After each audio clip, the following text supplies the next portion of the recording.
नमस्कार दोस्तों, स्वागत है आपका अपने YouTube channel Hindi grammar Meena Sharma पर। दोस्तों, हम हिंदी व्याकरण के प्रकरणों को पढ़ रहे थे। हिंदी व्याकरण के प्रकरणों के अंदर हमने संज्ञा कंप्लीट कर लिया है, संज्ञा के बाद में हमने सर्वनाम कंप्लीट कर लिया है और उसके बाद में हमने विशेषण हमारा प्रकरण भी पूरा कर लिया है। अब एक दोस्तों, जो सबसे बड़ा क्वेश्चन हमारे दिमाग में उठता है, यानी संज्ञा को पढ़ने के बाद में और विशेषण को पढ़ने के बाद में हमें दो चीजें ऐसी हैं जो समान सी दिखाई देती है। यानी संज्ञा के अंदर अगर हम उठाएंगे तो हमारी भाववाचक संज्ञा ऐसी है और इधर से हम विशेषण के अंदर अगर हम गुणवाचक विशेषण को उठाते हैं तो ऐसा लगता है इनको पढ़ने के बाद में कि दोनों में समानता है। तो आज हमारा जो ये डाउट है वो बहुत अच्छे से क्लियर करेंगे कि भाववाचक संज्ञा कहाँ पर होती है और गुणवाचक विशेषण कहाँ पर होता है। तो आज हमारा जो प्रकरण रहेगा वो रहेगा भाववाचक संज्ञा और गुणवाचक विशेषण में अंतर।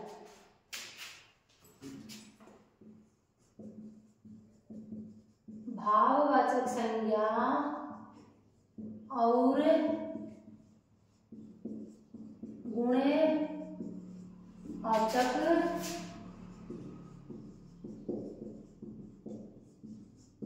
विशेषण में अंतर। दोस्तों, भाववाचक संज्ञा और गुणवाचक विशेषण की अगर हम बात करते हैं तो इनके अंदर को हम बहुत आसानी से समझ सकते हैं। सबसे पहले हम भाववाचक संज्ञा की बात करते हैं। भाववाचक संज्ञा की अगर हम बात करें तो भाववाचक संज्ञा की परिभाषा तो हमें बहुत अच्छे से आती ही होगी, मन से भी हम बना सकते हैं। हमने भाववाचक संज्ञा को बहुत अच्छे से पढ़ा भी है, समझ भी है। तो अगर भाववाचक संज्ञा की अगर हम परिभाषा बनाए तो हम क्या बना सकते हैं कि जिन संज्ञा शब्दों से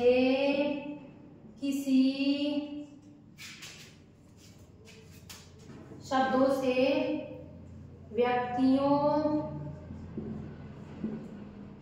पदार्थों आदि के, इधर लिख लेते हैं, डिवाइडेशन करके पढ़ लेंगे, पदार्थों आदि के गुण, कोमा धर्म, कोमा दोष, अवस्था, व्यापार,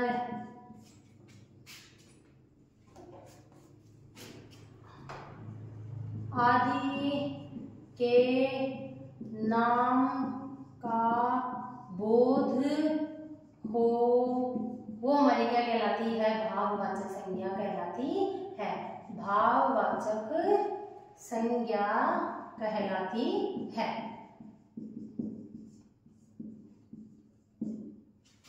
जिन संज्ञा शब्दों से व्यक्तियों, पदार्थों के गुण, धर्म, दोष, अवस्था, व्यापार आदि के नाम का बोध हो। यहाँ पर तो हमने क्या देखा? जिन संज्ञा शब्दों से, और यहाँ पर हमने क्या देखा? नाम का बोध हो, भाववाचक संज्ञा कहलाती है।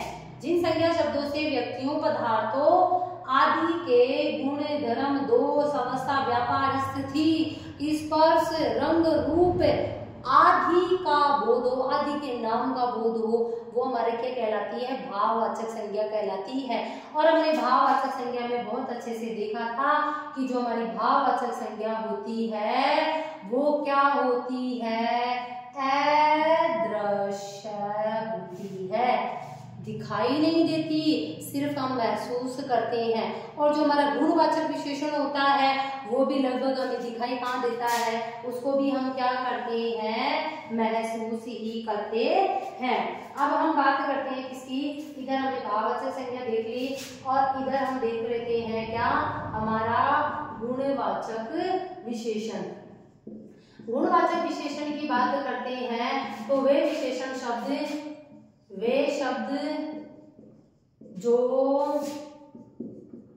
किसी व्यक्ति, प्राणी आदि के रूप, रंग, वही सेम बात है, रूप, रंग, दशा, स्थिति, व्यापार, आकार, अवस्था, कितने लिखे? आदि का बोध कराते हैं, आदि का बोध कराते हैं गुणवाचक गुणवाचक विशेषण कहलाते हैं। दोनों की परिभाषा पढ़ने के बाद में ऐसा लग रहा है क्या कि भाववाचक संज्ञा भी वही है और गुणवाचक विशेषण भी वही है, लेकिन दोस्तों हमने गुणवाचक विशेषण के अंदर ये लिखा है वे शब्द, हमने संज्ञा नहीं लिखा है, और इधर भाववाचक संज्ञा में हमने क्या लिखा है, जिन संज्ञा शब्दों से, और फिर अंत में भी हमने क्या लिखा है, किसी के नाम का बोध हो, क्या कहलाती है, भाववाचक संज्ञा कहलाती है। दोस्तों अब हम जैसे एग्जाम्पल की बात करते हैं, जैसे एग्जाम्पल की बात करें, हम कहते हैं क्या, बुराई, भलाई, अच्छाई, भलाई, बुराई, अच्छाई, 3 शब्द हम देख लेते हैं। चलो बहुत सारे शब्द हैं, एक शब्द हम देख लेते हैं दया, एक शब्द हम देख लेते हैं नौकरी, एक शब्द हम देखते हैं चालाकी, एक शब्द हम देख लेते हैं चतुराई, एक शब्द हम देख लेते हैं मित्रता, एक शब्द हम देख लेते हैं शत्रुता, एक शब्द हम देख लेते हैं जैसे खटाई। बहुत सारे शब्द हैं जो लगभग हमें ऐसा लग रहा है कि सारे के सारे क्या है, भाववाचक संज्ञा है। अब हम गुणवाचक विशेषण की बात करते हैं, तो गुणवाचक विशेषण के अंदर हम देखते हैं, जैसे हमने उधर बुराई ली तो हम इधर कर सकते हैं बुरा, इधर हमने भलाई ली तो हम कर सकते हैं भला, इधर हमने अच्छाई ली तो इधर हम कर सकते हैं क्या, अच्छा, इधर हमने दया ली तो इधर हम कर सकते हैं दयालु, इधर हमने नौकरी ली तो इधर हम कर सकते हैं क्या, नौकर, इधर हमने चालाकी ली तो इधर कर सकते हैं क्या, चालाक, चालाक, इधर हमने चतुराई ली तो इधर हम कर सकते हैं चतुर, इधर हमने मित्रता ली तो हम कर सकते हैं क्या, मित्र, इधर हमने किसकी ली, हमने जैसे, अब छोड़ो इनको देखो एक बार बहुत अच्छे से दोस्तों, गुणवाचक विशेषण और भाववाचक विशेषण में अंतर का जो सबसे महत्वपूर्ण दृष्टिकोण है ना, कि कौन सा शब्द गुणवाचक विशेषण है और कौन सा शब्द भाववाचक विशेषण है, उसका एक छोटा सा लॉजिक है। बाकी हम पढ़ने को तो बहुत कुछ पढ़ते हैं, इतना पढ़ते हैं, लेकिन एक छोटा सा जो मेरा व्यवहारिक ज्ञान है वो मैं तुम्हारे सामने शेयर करती हूँ। दोस्तों ये सारे के सारे शब्द क्या हैं, भाववाचक संज्ञा है, और ये सारे के सारे शब्द क्या हैं, हमारे गुणवाचक विशेषण है। अगर दोस्तों मैं आपसे कहूं कि इन शब्दों के आगे कोई संज्ञा शब्द जोड़ो, बुराई के आगे कोई संज्ञा शब्द जोड़ो, यानी कोई शब्द जोड़कर देखो क्रिया के अलावा, भलाई के आगे कोई जोड़ के देखो, अच्छाई के आगे कोई शब्द जोड़कर देखो, दया के आगे कोई शब्द जोड़कर देखो, नौकरी के आगे कोई शब्द जोड़कर देखो, चालाकी के आगे कोई शब्द जोड़कर देखो, चतुराई के आगे कोई शब्द जोड़कर देखो, मित्रता के आगे कोई शब्द जोड़ के देखो, शत्रुता के आगे कोई शब्द जोड़कर देखो, खटाई के आगे कोई शब्द जोड़कर देखो। बुराई बुराई बुराई होती है, क्रिया है, कोई संज्ञा शब्द जोड़कर देखो, नहीं जुड़ रहा, ठीक है नहीं जुड़ रहा, लेकिन हम उनके आगे देखते हैं जोड़कर कि उनके आगे कोई जुड़ रहा है क्या, जिससे मैं कहती हूं क्या, बुरा व्यक्ति, जुड़ गया, बुरा क्या, व्यक्ति, भला मनुष्य, अच्छा आदमी, दयालु औरत, नौकर, नौकर की हम बात करते हैं, नौकर होता है, चालाक लड़का, चतुर औरत। इन सभी गुणवाचक विशेषण के आगे संज्ञा शब्द जुड़ चुके हैं, यानी गुणवाचक विशेषण तो किसके लिए आते हैं, संज्ञा के लिए आते हैं, और ये भाई खुद क्या है, संज्ञा है। तो इसका जो सबसे जो आसान तरीका है पहचानने का, तो वो तो मेरे व्यवहार के अनुसार तो यही है कि इन शब्दों के अगर भाववाचक संज्ञा के आगे कभी कोई शब्द नहीं जुड़ेगा, और गुणवाचक विशेषण के आगे हम बहुत अच्छे से शब्द जोड़कर एक सेंटेंस बना सकते हैं। तो यह तो जो हमारा एक बेसिक जो दोनों में अंतर करने का तरीका था वो तो यही है कि जो हमारी भाववाचक संज्ञा है उनके आगे हम कोई संज्ञा शब्द जोड़कर देखेंगे, अगर हमारी संज्ञा शब्द जुड़ रहा है फिर तो वो भाववाचक संज्ञा नहीं है, वो क्या है, गुणवाचक विशेषण। अगर गुणवाचक विशेषण के आगे अगर हम कोई शब्द जोड़कर देख रहे हैं और वो नहीं जुड़ रहा तो फिर वो हमारा क्या हो जाएगा, जैसे वो क्या हो जाएगी, हमारी गुणवाचक विशेषण हो जाएगा। तो ये बहुत अच्छे से समझ में आ गया होगा। थोड़ा सा हम एग्जाम्पल के माध्यम से और देख लेते हैं, फटाफट इसका स्क्रीनशॉट ले लीजिए।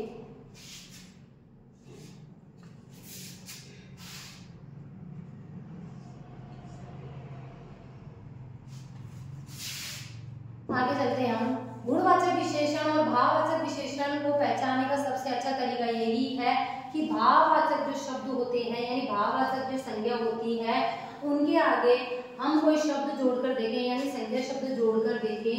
अगर हमारा संज्ञा शब्द जुड़ रहा है तब तो वह भाववाचक संज्ञा नहीं होकर गुणवाचक विशेषण है। अगर नहीं जुड़ रहा तो फिर वो क्या है, हमारा नहीं, कोई शब्द नहीं जुड़ा तो फिर वो क्या है, हमारी भाववाचक संज्ञा है। जैसे मैं सेंटेंस लिखती हूं, परशुराम बहुत क्रोध करते थे।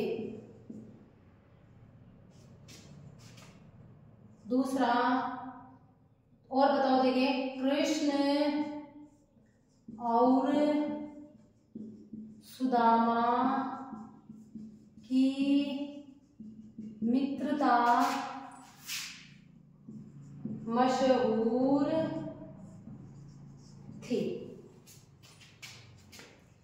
तीसरा कहती हूं मैं, बुढ़ापा रोग नहीं अवस्था है।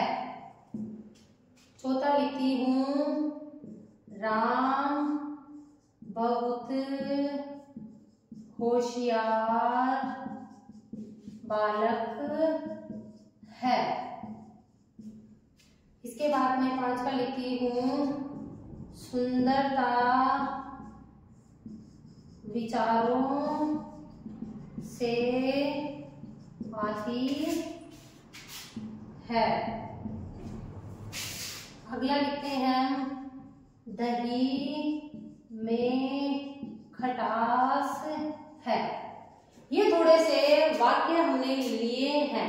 अब इनमें हमें देखना है कि इन वाक्यों के अंदर ऐसे कौन से वाक्य हैं जिनके अंदर तो हमारी क्या है, जिनके अंदर तो हमारा, कौन से वाक्य के अंदर तो हमारी भाववाचक संज्ञा है और कौन से वाक्य के अंदर हमारी गुणवाचक विशेषण है। तो सबसे पहले तो हमें भाववाचक संज्ञा और गुणवाचक विशेषण को देखना है।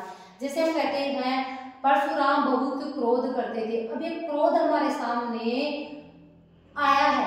अब इस क्रोध को देखते हैं तो ऐसा लगता है कि क्रोध विशेषण भी तो हो सकता है और क्रोध भाववाचक भी संज्ञा हो सकती है।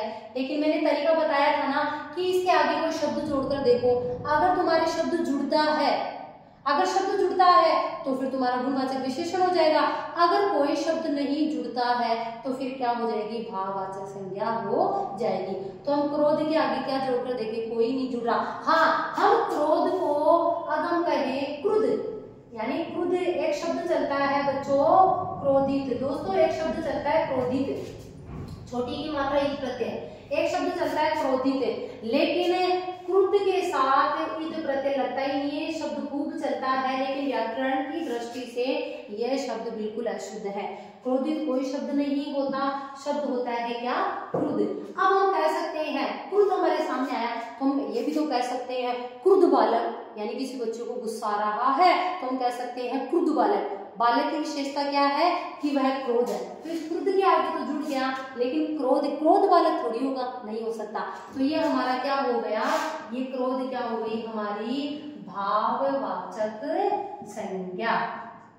फिर आगे हम करते हैं, कृष्ण और सुदामा की मित्रता मशहूर थी।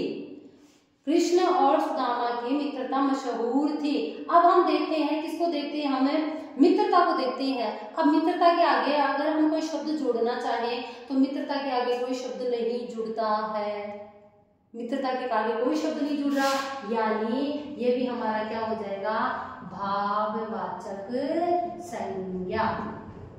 एक चीज और हमें बहुत अच्छे से समझ में आ सकती है, क्या कि देखो, जो अगर कोई वाक्य है और उस वाक्य में विशेषण आएगा ना, तो विशेषण के लिए संज्ञा का आना बहुत जरूरी है, संज्ञा या सर्वनाम का आना जरूरी है। क्यों? क्योंकि जब तक संज्ञा और सर्वनाम नहीं आएगा तो फिर हम विशेषता किसकी बताएंगे। तो यहाँ पर भी कोई संज्ञा नहीं आ रही है, यहाँ पर भी कोई नहीं आ रही है। अब जैसे हम कहते हैं क्या कि बुढ़ापा रोग नहीं अवस्था है। अब यहाँ पर बुढ़ापा की हम बात करते हैं तो बूढ़ा तो सही बात है कि चलो भाई बूढ़ा व्यक्ति, आपा प्रत्यय लगने के बाद में बड़ा ऊ छोटे ऊ में चेंज हो जाता है। आपा बहुत बड़ा भारी भरकम प्रत्यय है और वो ये जब लग जाता है तो ये क्या कर देता है, लगने के बाद में बड़े ऊ को छोटे ऊ में कर देता है। तो बुढ़ापा तो ऐसे लिखेंगे, बूढ़ा वैसे लिखेंगे। अब यहाँ पर बुढ़ापा के आगे अगर हम कोई शब्द जोड़ना चाहे तो जुड़ नहीं सकता, यानी हमारा बुढ़ापा भी क्या हो गया, भाववाचक संज्ञा। यानी ऊपर वाले तीनों अगर हम देखते हैं तो तीनों के तीनों जो वाक्य हैं वो किसके हैं, हमारे भाववाचक संज्ञा के। फिर हम कहते हैं कि राम बहुत होशियार बालक है। अब यह होशियार हमारे सामने आया है और ये बालक हमारे सामने आया है, तो आपको बहुत अच्छे से लॉजिक से समझ में आ रहा होगा कि ऊपर वाले तीनों के अंदर तो ऐसा कोई संज्ञा हमें देखने को नहीं मिली, ऐसी कोई संज्ञा देखने को नहीं मिली कि जिसकी विशेषता बताई जा रही है। और यहाँ पर होशियार और बालक, यानी होशियार के आगे बालक जुड़ रहा है, शब्द आ रहा है, होशियार बालिका, होशियार औरत, होशियार आदमी, होशियार घोड़ा, संज्ञा जुड़ रही है। यानी ये होशियार हमारा क्या है, गुणवाचक विशेषण है। फिर हम बात करते हैं सुंदरता विचारों से आती है। अब यहाँ पर सुंदर तो हो सकता है सुंदर लड़का, अब सुंदरता के आगे हम कोई शब्द जोड़ना चाहे, जुड़ ही नहीं रहा। सुंदरता के आगे भाई मेरे से कुछ जुड़ नहीं रहा, अगर आपसे जोड़ के देखें तो जोड़ के देखना। सुंदरता के आगे कोई शब्द नहीं जुड़ रहा, अगर नहीं जुड़ रहा तो सुंदरता यानी ये वाक्य हमारा क्या हो जाएगा, भाववाचक संज्ञा। हाँ, अगर हम इसका विशेषण बनाना चाहें तो इसके अंदर निकल सकता है क्या, सुंदर औरत। तो वहां पर सुंदर औरत की विशेषता है कि वो तो वहां पर क्या हो जाएगा, गुणवाचक विशेषण, लेकिन यहाँ पर सुंदरता क्या हो जाएगी, हमारी भाववाचक संज्ञा। जैसे दही में खटास है, अब खटास के आगे कोई शब्द जोड़ना चाहे भाई जुड़ नहीं रहा तो हमारा क्या हो जाएगा, भाववाचक संज्ञा हो जाएगा। जैसे मैं कहती हूं आज बहुत गर्मी है। अब मैंने कह दिया दोस्तों क्या कि आज बहुत गर्मी है, मैंने कहा कि आज बहुत गर्मी है। अब गर्मी शब्द के आगे कोई शब्द जोड़ना चाहे, जुड़ नहीं रहा, मेरे से तो जुड़ नहीं रहा। अगर आपसे जुड़ रहा हो तो आप जोड़ के देख लेना। हाँ भाई, गरम के आगे तो जुड़ रहा, कह सकते हैं गरम तवा, गरम चाय, गरम कॉफी, ये जुड़ रहा है। यानी गरम तो हमारा गुणवाचक विशेषण हो सकता है, लेकिन गर्मी तो आपको खुद को ही पता चल गई होगी क्या, कि जिस शब्द के आगे कोई दूसरा शब्द नहीं जुड़े वो होती है हमारी क्या, भाववाचक संज्ञा। तो दोस्तों आज हमने भाववाचक संज्ञा और गुणवाचक विशेषण में अंतर को बहुत ही आसान तरीके से समझने की कोशिश की है। मुझे यकीन है कि इस वीडियो को देखने के बाद में आपको गुणवाचक विशेषण और भाववाचक संज्ञा है उसमें जो अंतर करना है वो बहुत ही आसान तरीके से आ जाएगा। एक बार अगर हम अंतिम रूप से देखते हैं तो ये देखते हैं कि जो भाववाचक संज्ञा है, जो हमारी भाववाचक संज्ञा है उसके आगे कोई शब्द जोड़कर देखें, कोई शब्द जोड़ कर देखें। अगर शब्द जुड़ता है, अगर शब्द जुड़ता है, शब्द लग सकता है, यानी भाववाचक संज्ञा के आगे कोई शब्द यानी कोई संज्ञा जोड़कर देखें, अगर जुड़ रही है तो फिर वो हमारा विशेषण हो जाएगा। अगर नहीं जुड़ रही तो फिर क्या होगा हमारा, ये तो हो जाएगी भाववाचक संज्ञा। भाववाचक संज्ञा के आगे कोई शब्द नहीं जुड़ता और गुणवाचक विशेषण के आगे क्या जुड़ती है, संज्ञा जुड़ती है। तो दोस्तों मुझे यकीन है कि इस वीडियो को पढ़ने के बाद में आप भाववाचक संज्ञा और गुणवाचक विशेषण का जो ये हमेशा दिक्कत चलती रहती है कि इसमें भाववाचक संज्ञा आएगी, इसमें गुणवाचक विशेषण आएगा, तो बहुत अच्छे से आपको समझ में आ गया होगा। और अगर आपको ये वीडियो अच्छा लगे और आप गुणवाचक विशेषण और भाववाचक संज्ञा में अगर अंतर इस वीडियो के माध्यम से कर पाए तो प्लीज मेरे चैनल को लाइक, शेयर एंड सब्सक्राइब करना। Thank you.